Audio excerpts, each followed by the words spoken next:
อย่าโกรธอย่าเคืองเรื่องแต่งเด้อลาคำแพงแต่งทีหลังสนองพ่อแม่น้องบอกหูอยู่ดอกอดเอาได้บ่คำนี้อายขอนำพ่อแม่อีเลหาแค่หมอต้องแค่เรื่องแต่ง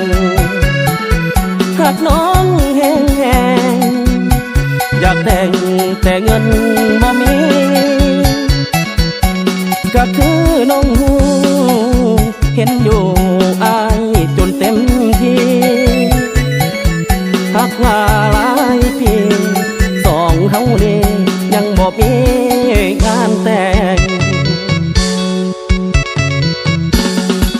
งบ่แต่งขวัญแพงน้องไปนำอายพ่อแม่เพิ่นให้ว่าอายลักเอาคำแพงเห็นมาหลายคู่อยู่กันไปจึงคอยมาแต่ง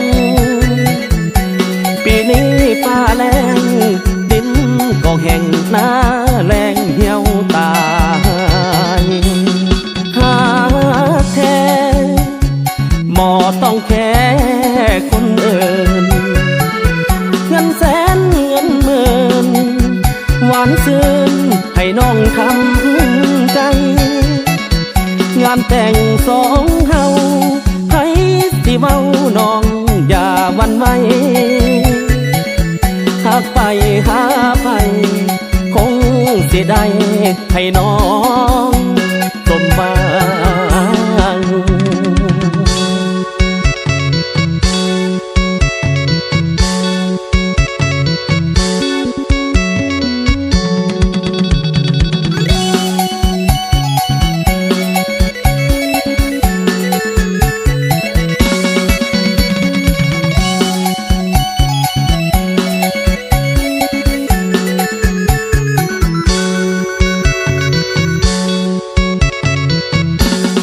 แต่ง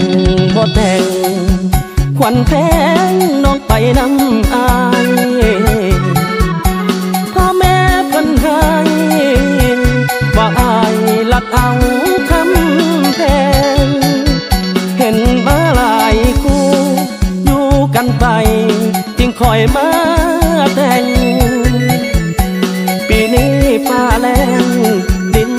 ก็แห้งหน้าแรงเหี่ยวตาหาแท้หมอต้องแค่คนอื่นเงินแสนเงินหมื่นหวานซึ้งให้น้องทำใจงานแต่งสองเฮาให้สิเมาน้องอย่าหวั่นไหวหากไปหาไปคงสิได้ให้น้องสมหวังหากไปหาไปเฮาสิได้ความหอ